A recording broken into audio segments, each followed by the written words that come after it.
ایسا نہیں ہے کہ ہم ہارے ہوں سے بات کر رہے ہیں.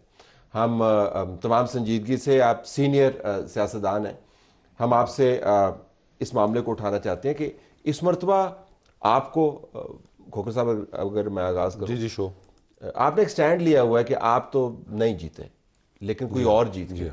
آئی جسٹ وانٹ ٹو انڈرسٹینڈ کہ یہ کس بنیاد پہ کہہ رہے ہیں کہ وہ دوسرا کیسے جیت گیا؟ غلط بھائی, سب سے پہلے تو پولنگ کا پروسیس سمجھے نا, کہ پروسیس یہ کس بنیاد پہ ہم کہہ رہے ہیں کہ پولنگ ایجنٹ ہے, وہاں پر پولنگ ہوتی ہے سارا دن, ہمارے بھی ایجنٹس بیٹھے ہوتے ہیں, ہر امیدوار کے ایجنٹس وہاں پر ہوتے ہیں.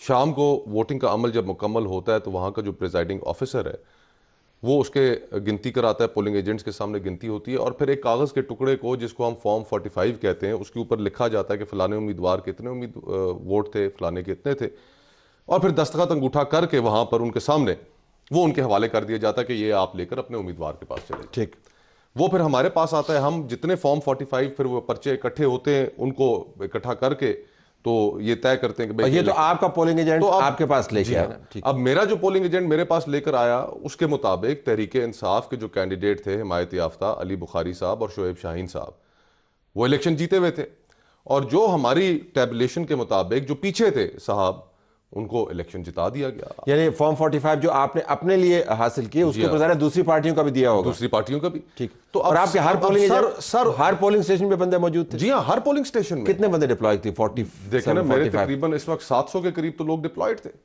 تو اب, اور یہ صرف میرے نہیں, ہر الیکشن لڑنے والے امیدوار کے اب سب کے پاس یہ فارم 45 موجود ہے, صرف ان کے پاس نہیں ہے جو الیکشن جیتے ہیں, سب کے پاس موجود ہے. تو اب جب آپ نے وہ فارم 47 چینج کر کے نمبر بدل دیے, اس نمبر بدلنے کے نتیجے میں وہ فارم 45 جھوٹے ہیں یا فارم 47 جھوٹا ہے. اب فارم 45 کا وہ کر کیوں کچھ نہیں سکتے کہ بہت سے لوگوں کے پاس بھی وہ موجود ہے, ویب سائٹ کے اوپر ڈالنا شروع کر دیا. ایگزیکٹلی.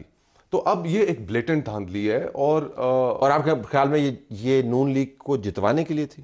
جی ہاں بالکل. اسلام آباد میں تو جو سیٹیں جتوائی گئیں, جو ہمارے پاس ریکارڈ ہے, وہ تو یہی ظاہر کرتے ہیں, اور نہ صرف اسلام آباد میں بلکہ پوٹھوار ریجن پورے میں. اور پھر اس کے علاوہ اب دیکھیں بات یہ تو ایک الیکشنز کی بات ہے. طلعت بھائی, ہم کب تک پاکستان کے اندر, اس میں آتا ہوں, ابھی ذرا میکینکس پہ بات کر لیں. تو سوال یہ ہے خرم صاحب کہ اگر آپ کی جماعت کو جتوانے کے لیے یہ سب کچھ کیا گیا, تو گجرانوالہ کے اندر سے نواز شریف کی جماعت کیسے ہار گئی؟ آپ کی تگڑی سیٹ ہے. ذرا اپنے کینڈیڈیٹ کے بارے میں بتایا. بڑا دھانسو سیاستدان ہے وہ جس سے آپ ہارے, because he seems to be a giant killer. I mean brought you down. دیکھیے, پہلے تو بات یہ ہے کہ یہ جو الیکشن ہوا ہے, برنارڈ شا کے کہنے کے مطابق it was a mud bath for every soul concerned. ہر ایک کو کیچڑ میں نہلایا گیا ہے, اور جس کا آپ نے ذکر کیا کہ تو لہٰذا ہم ہر آدمی اپنی اپنی جگہ پر, اب وہی بات ہے کہ یہ کہہ رہے ہیں نون لیگ کو جتایا گیا, میں کہتا ہوں مجھے ہرایا گیا. تو لہٰذا ہمیں ایک ایسا کینڈیڈیٹ. آپ کیوں کہتے ہیں آپ ہرایا گیا؟ کینڈیڈیٹ کے بارے میں میں صرف یہ کہہ سکتا ہوں, جو ہمارے مخالف تھے وہ کوئی پی ٹی آئی میں نہیں تھے. 5 سال تک ان کا کوئی نام و نشان نہیں تھا. آخری وقت پر ان کو 4 سے 5 ہفتے پہلے انہیں ٹکٹ دیا گیا. اور ان کی جو اصل بات ہے کہ ہمیں اپنے شہر کی, گجرانوالہ کی گلیوں میں, قصبوں کی گلیوں میں, کچھ دیہاتی علاقہ بھی ہے, کسی زمین پر ان کی کوئی موجودگی ظاہر نہیں. تو سیاسی ٹرمز میں زمین پر موجودگی کیا ہے, اس سے کیا مراد ہے؟ موجودگی ہے کہ آپ گلیوں میں جا رہے ہیں, آپ وہاں لوگوں سے اجتماعات کر رہے ہیں, آپ ان سے مل رہے ہیں. پھر الیکشن والے دن آپ کے ہر جگہ پر آپ کے ٹینٹس موجود ہیں, آپ کے پولنگ ایجنٹس موجود ہیں. ان کے کوئی ٹینٹس نہیں تھے کہیں نہیں. یعنی 319 پولنگ اسٹیشن میں تھے, غالباً 19 یا 20 میں تھے, باقی پہ نہیں تھے. تو لہٰذا ہمارے جتنے بھی دوست جو وہاں موجود تھے, پولنگ ایجنٹس موجود تھے جو وہاں پرچیاں کاٹ رہے تھے, وہ سب بہت ہی اس معاملے میں پر اعتماد تھے کہ الحمدللہ ہم نے بہت اچھا پرفارم کیا ہے. یہ تو جب رزلٹ آنا شروع ہوئے تو پھر ہمیں پریشانی لاحق ہوئی, اور پھر بالآخر ہمارے پاس تو 319 کے رزلٹ نہیں آئے, ہمارے پاس 206 کے رزلٹ ہم تک پہنچے.